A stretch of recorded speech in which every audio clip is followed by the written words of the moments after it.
Hello again, and welcome to Winning with the Wrangler and Dick Powell's Leadership Corner, brought to you by Earth, Wind, Fire, Water Training and Development, where our passion is building leaders of today and tomorrow. Leaders, today have a very special guest, Miss Robin. How are you doing today? I'm terrific. You know, today, leaders, we want to bring you a subject that we believe, Robin and I both, that is so powerful that when you start listening to it, you're going to say, boy, I need to do some of those things, or I need to put some of those things into someone else. And leaders, that's one of our big things we're called to do. We're called to build more leaders. So let's find out how to take and do that. Now, today we're going to be taking this lesson straight out of John Maxwell's Leadership Bible. Now, I don't say that lightly because I found this to be such a tool for me to be able to share with others. So let's start off with some simple things. This is a lesson in leadership. Success without a successor is a failure. Now, I know that sounds harsh, but it's really not. If you're not bringing someone up behind you, if you're not honestly looking for that person who is going to take over. All of us have a time and a place with ages and stages in our leadership life. And there's also a time to stay, and there's a time to pass the baton. What do you think, Robin? I absolutely agree. I think leaders, I'm a big proponent in organizations I'm in, especially right now, for having a term written down. It's either 2 or 3 years usually. Okay. And you need to serve your term. And in that process, generally there is a president-elect, a moderator-elect, something coming up behind you. Why? And they need to have experience, not just be filling a chair. Okay, so why do you think it's so hard to do this, though? I think because we're out of practice. I don't know whether it's or out we of didn't practice. Plan it or something. It just seems to me that no matter what nonprofit world we're working in, this is the number one problem: finding someone to come in and take your place. Well, not only that, but sometimes people hold the job so long that nobody feels like they're needed. That you hold it so long, it's your way or the highway, and has been that way, and everyone knows it. And what they don't, I think what I'm feeling in a couple organizations, thankfully I'm not the leader, is that they're waiting for the leader to have a stroke or a heart attack, literally, and leave so they can come in and pick up the pieces and encourage more people to be part of the organization and go forward. So term limits are a good thing. I'm looking at our senators who have no term limits. And my gosh, how many people that age do you know that have a sane mind and an able body, really? I truly believe there needs to be some kind of guideline to go by. And not that they don't come back at times and offer wisdom or help or fill in if the younger person has a stroke or a heart attack, they can come back and pick up the pieces because they know what the job is, theoretically. But I think you need to have a time where you know that after, again, 2 or 3 or 4 years, you need to go. You're tired, you're stale, go away. Without a successor. Okay. There's no one. There's no one to go. And this is where we see nonprofits, especially in churches, as well as any, all the rest of them. This is when they die. This is when they go away. And this is what happens over and over.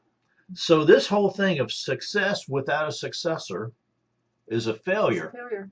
I have to tell you, I'm a strong proponent here. And there are, again, a lot of stories and tales and exhibits of that all across the face of our country. Well, everything we've been involved with so far. Everything has to change or it dies. And that's why this has become such an important topic for us today, ladies and gentlemen. Now, the second one, I believe, is just as hard. It's decision making and problem solving is the fastest way to gain influence. Now, we know that John says over and over that leadership is influence, nothing more than nothing less. But this problem solving is more than just snap decisions.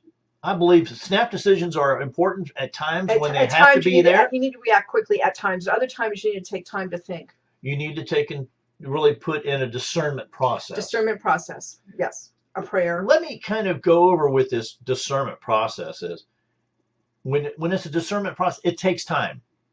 Right. It takes time to do the research and gather all the information so that you have everything with you before the decision is made. And that takes time. And it takes everyone taking time, not just the leader. It's and bringing it everyone together. needs to take time. You need to have time to think about it, to have those aha moments in the middle of the night. You need time to pray about it. Sometimes you need time to go talk to other people who aren't involved and find out what their perspective might be, because someone you know has experienced something similar. How important is that they can go and talk to someone else? Oh, I always like the committee decide. I have a couple mentors that I normally turn to when I'm in that kind of situation, and I have the time to actually do the discernment process. Right, and sometimes it's not just a mentor you know, it's someone that you meet that you're casually having a conversation with that gives you some little tidbit that's just illuminating. But if you don't share that with people, you have to share it. You have to be open. You have to listen, pay attention, absorb, share. So that's really important. The next thing that's on our list is to check your motives before you lead anything. I'm going to tell you, is it the people's wish or is it your wish? Right. You need to check your motives. And I think that goes back to the previous one, where you're not preparing your successor. Your motives aren't pure. They're keeping you in place so you can be the savior. You can be the star, the savior, whatever you want to call it. And I think that those two kind of complement, or whatever the opposite of that is, each other. Well, I think that they go together in such a way that when we just sit and look at these things that we're going to talk about today, you're going to find that in the leadership portion, they all do go together. They do. They mesh together. It's all different size of a. So this lesson, I truly believe, is going to be really important for you. So checking your motives. Now this next one, I have to tell you, I believe we'll have a pretty good discussion about it, because Rob and I do two different things here. Okay, the issue is not prioritizing our schedule, but scheduling our priorities. Robin, how do we come up with our priorities? Well, you have to think about it, write them down. Have to think about it, write it down. Sometimes you have to put them in order, because sometimes your family has to come first. Okay. And sometimes your position and organization has to come first. Uh-huh. And it just depends on what day of the week and what time of the day it is. There's some things that aren't always going to trump other things, like strokes and heart attacks. But just tying this and I haven't had those yet. Okay, just so you know. Those yet. But there are things that come into that, those emergency situations you have to be ready for. But that goes back into preparing your successor. For prioritizing, I believe, first takes the ability to take and kind of get down all the things that need to be accomplished. Right.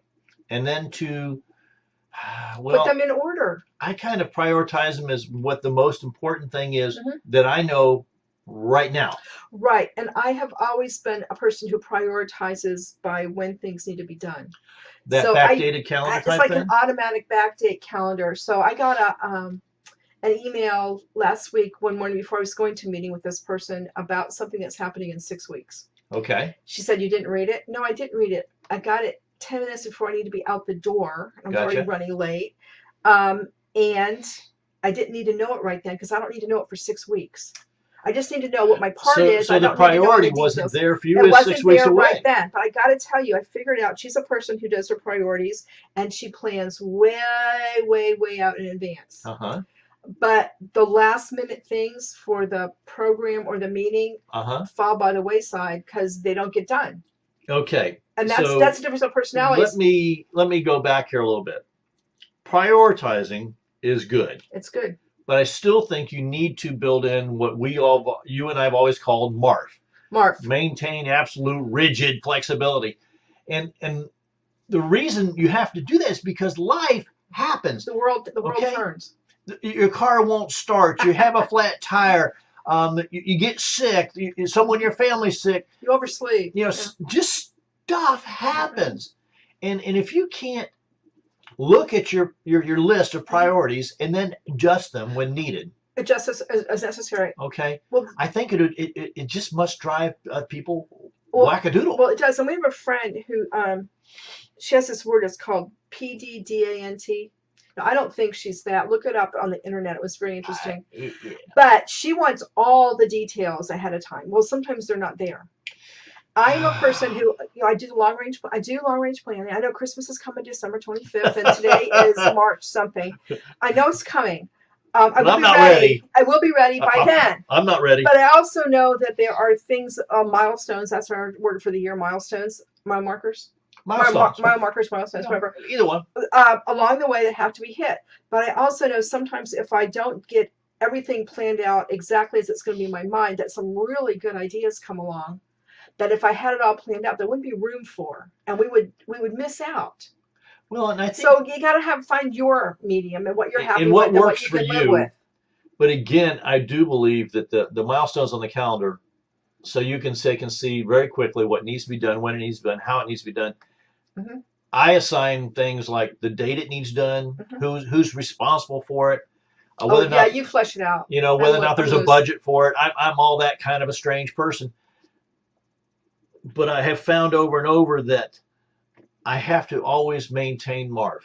Yes. So I build time Where's into that dinosaur? it. He's up on the.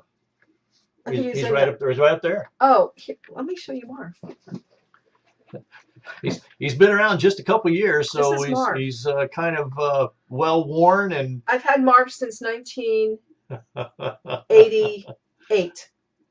30 years this year. Cub Scout day camp. Yeah, some nice kid found this in the bushes outside the church and thought I lost it. It was dinosaur year. I've had it that long. And he has a cousin we found somewhere else. And his cousin somewhere. I think he's in Noah's Ark. Yeah, that's where he's at. Okay. Anyway, so now you've seen Marv. So understand that this is on my desk, ladies and gentlemen. So don't think that I don't use this stuff. Let's go to this next one, because I believe in today's meeting that we went to, this one is not being met. Uh-oh. Influencing followers is addition. 1 + 5. Influencing followers is addition. Influencing leaders is multiplication. So when each one adds 1, that makes 2. When 1 adds 1 and then multiplies it, it becomes 4, and then 8, and then 16. When you're working with leaders, you don't really know what they're going to touch and who they're going to touch. Right. And that's the whole point. As leaders building leaders, you touch one, but they might touch one, they might touch one, they might touch one, and it keeps going down the line. More likely, you're going to touch several, and it's going to multiply in a very quick manner. One of the things that Robin and I have enjoyed is that our seeing our young Cub Scouts come back, and now they're married and they have children of their own, and they have Cub Scouts of their own, and they're back in the program as leaders. Yeah. Now, some of these, we questioned the fact that when they were little, whether or not they'd ever grow up. But I'll tell you what, that's what you don't know. And that's why this whole thing here is that adding 1 + 1 is 2. But a leader, multiplying yourself. Think how the world would change if we just took time to do that.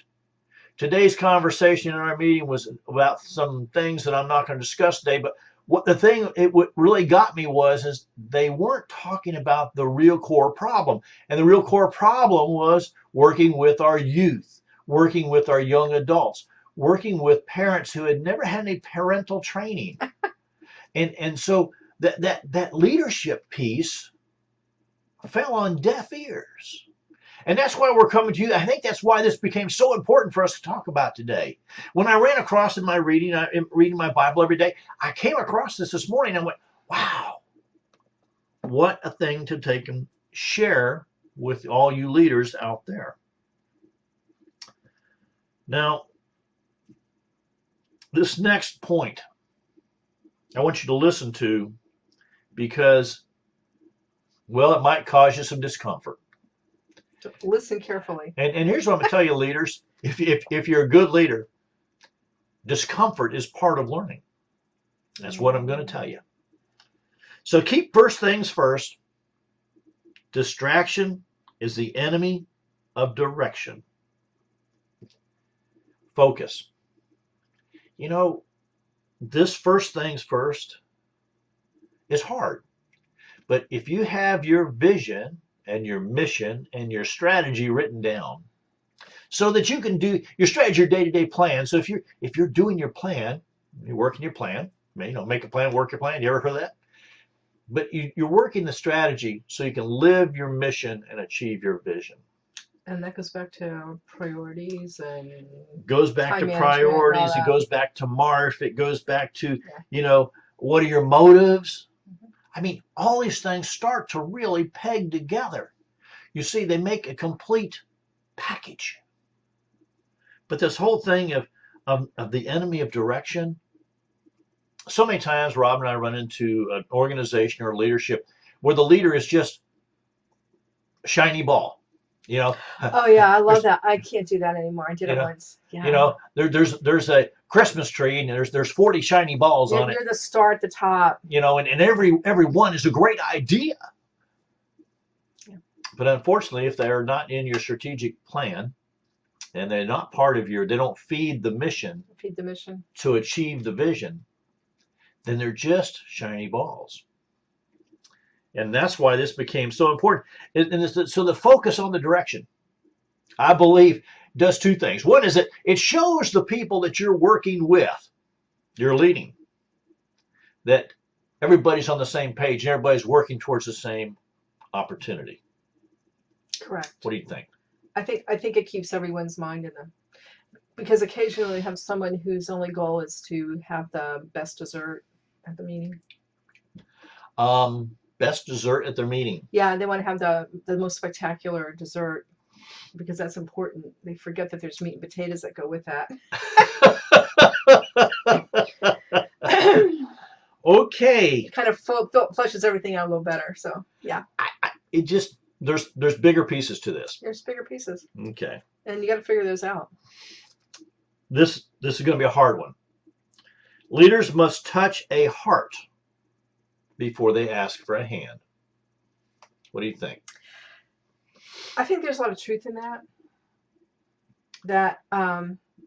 That goes back to building a relationship between the leaders and the people involved in the organization or the group or whatever. That you need to have a relationship so that you can carry on. In a large organization, I worked in a large organization. It was hard to learn everybody. Right. But it took time, and I had to really kind of take some notes, and I had a kind of little file that I kind of kept from time to time. Oh, that black book. But the thing is the people knew that I wanted to learn about them, not about the job. Right. Not about what they were doing. I wanted to learn about them. They knew that you cared. That's a big part. And so when it came time that something needed done that wasn't popular or wasn't going to be exciting. Do we have time to interject the opposite side of that here? Yes, we do. Have you ever been at an organization where someone thought they knew you well enough to make public comments about what you could do or your capabilities or whatever else, and they were maybe not 180 degrees off, but maybe 120. That could be dangerous. It was dangerous. Well, actually saved our butts in a lawsuit one time because they had no idea about the questions they asked me. And I just sat there and thought, they didn't ask me one question about this other part of my life. Keep your mouth shut, because if they knew that, you'd be in trouble. And so what they don't know, sometimes it's irritating and annoying and makes you feel less important. Well, but keep those things in mind also. But I think this thing of touching the heart. You have to touch the heart. Those who know me know that my biggest passion and best part of my week is Sunday morning. Walking down the aisle, talking to everybody, hugging who needs hugged, and just touching base with everyone. That's the best part of my day. But that's what I love to do. What I found is that not all people in my position love to do those kind of things. Well, so if you don't, find someone who does. Right. Again, we're back to different. Every personality needs to be represented on the group so that everything gets done that needs to get done. Not everybody can bring the fancy dessert. Not everybody wants to hug people. Well, that's kind of what I Some like people to don't do. want it at all. Yeah, that's true. And there are people that don't want to be hugged, and you really are putting them on the spot if you insist on hugging them. Well, yeah, but And you don't do that because no, the people at church want the you to do ladies that. kind of always kind of, They look forward to it. All right. This next one, I want to kind of give you a prelim here. Well, I'm going to jump right in. A divided leader eventually produces a divided nation. Or group, or yeah, organization. I want you to think about all the groups you've ever been involved with. That when the leader started to have two factions within the group, which is pretty easy. What started to happen? Usually this happens when we lose our focus on our vision and our mission. Because then we start seeing the shiny balls on that Christmas tree. So what I'm hearing is what happens is we focus on the individuals and not on the organization's mission and vision. Is that what you're saying? Is that just what I'm hearing? Well, I think you have to focus on both. Yeah, you can't just disregard one for the other. You have to have a balance. It's on how we do things. Okay. It gets down to that strategy piece where we start to really have those interesting conversations. Well, that's the way we've always done it. We're going to try something new? Oh my God. Where'd you find that? Never did that before.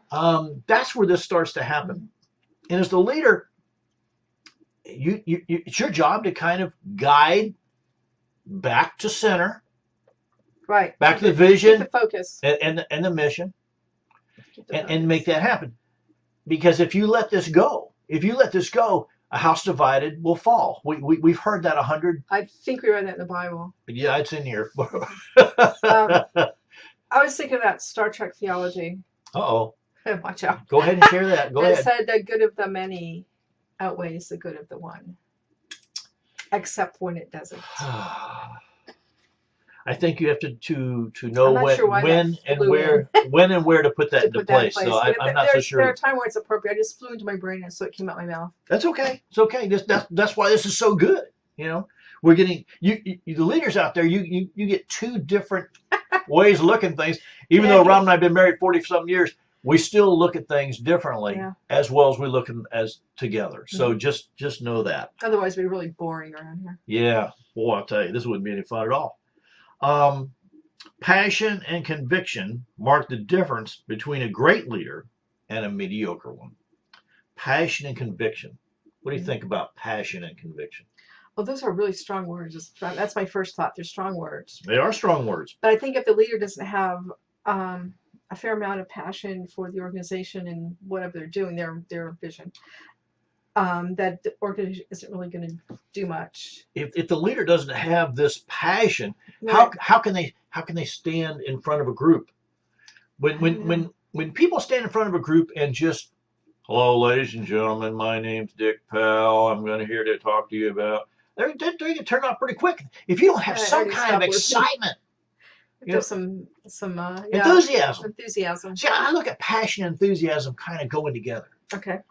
I still to this day loved that one big Cub Scout event called Thusum.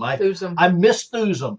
Thusum was a place where all the leaders got together and we got excited about what we were going to do for the next year. Re-energized. Well, and it was great because every year you got together with people you didn't see but once a year. Yeah, from all over the state. To take and really get excited about how you were going to work with the youth. And share what you had been doing and pick up new ideas and everything. It was very enthusiastic. So that passion, boy, it showed everywhere. Okay. It came out. The conviction, though, I believe is more of staying true to the message, staying true to the vision, and the mission statement. Staying true to the mission. Okay. And also being dedicated. Okay. And consistent. The consistency has to happen. Yeah. But this dedication piece, I believe when you're convicted to do something, you are convicted. You're going to do Sounds it. Like you're going to prison. Well, no, I'm not going to go to prison. Oh no, it's the other kind of convicted. Yeah. It really means that I have made a decision and I'm going to stick to it Right. and follow it through. Does that make sense? Yes. Is there a better word than convicted? I'm just saying. I don't know. We'll have to look I'm that one up wondering later. why I didn't take a synonym of that before we started. Well, Okay. we could have. Yeah, would have I required part way. wanted to use it straight up out of here because I it's believe John's word. it's John's words. And the other thing is, the last one here, it says principles, not emotions, should guide your leadership. Yeah, that's a hard one. If you've got passion about what you're doing, yeah, I'm going to tell you what, it's going to be very hard to keep your emotions out of it. Yeah, they kind of go hand in hand. They follow each other around. I'm going to tell you what, mine do. I don't know about everybody else's, but sometimes, though, I have to look back at what are our values, the principles, the values, okay, that are driving this situation, and how they go together on this. What do you think? I think that's a lot of truth in that. I'm cogitating upon it. Okay. The reason that I really strongly believe that this was such a powerful leadership lesson, because we're working on a day-to-day basis with different groups and different places and different places in their growth, their evolution, and evolution. I want to say growth because I guess I pray all the time that they're growing and not stagnating. And for me, that's a that they are evolving. Yeah, that's a piece that I really I do say I pray a lot about it. Let me go through these just kind of overview. We've got some minutes to fill, and I want to make sure that if you had any questions, you got to be able to write them down. All right, here we're going to go. Success without a successor is a failure. Decision making and problem solving is the fastest way to gain influence. Check your motives before you lead anything. The issue is not prioritizing our schedule, but scheduling our priorities. Influencing followers is addition. Influencing leaders is multiplication. Keep first things first. Distraction is the enemy of direction. Leaders must touch a heart before they ask for a hand. A divided leader eventually produces a divided nation. Passion and conviction mark the difference between a great leader and a mediocre one.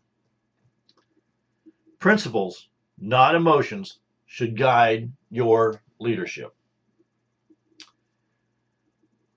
I hope that you see how those things are all one package. You really can't tear them apart from each other. No, they kind of play on each other, don't they? So as a leader, how would I take this and teach this or instruct this to others? I would take it one step at a time, one statement at a time, and build on it. And then break it down. Break it down and build on it, and then go back and check. Like if most of organizations we're involved in meet, I have a committee or whatever that meets periodically that kind of directs things, and just take one at a time and go through it, or take a day and do some leadership training. It's more than an hour. I'm just saying, it really is more than an hour. And set your direction and everything. But I would and then go back and refer to it in between and say, how are we doing? But if you don't refer back to it, you don't really. It's just one more. The ongoing, continuous learning as a leader. If you're not reading, if you're not listening, if you're not going to a seminar, if you're not doing something to add to your learning, I'm going to encourage you to. I'm going to encourage you, if you're the leader of a group or an organization that has those meetings we talked about, to take a little bit of time in each meeting and do your leadership development. Okay. It's really important to do it over time and follow one track, like either follow John Maxwell or follow somebody else in leadership over the course of maybe a year or whatever, and grow. And then maybe you want to pick somebody else next year. I don't know. So just keep that in mind. Okay. Make it part of your program. Well, on behalf of myself and Robin, we want to encourage you to go out and learn more. If you have any questions or comments on today's program, please give us a call, 727-422-1833. Send us an email at dick@leadershipwrangler.com. Go and set your very own appointment with us at www.leadershipwrangler.com. And when you're ready for that next great keynote speaker on leadership, make sure you give us a call. Till next time, this is DW the Wrangler saying, ride hard, ride fast.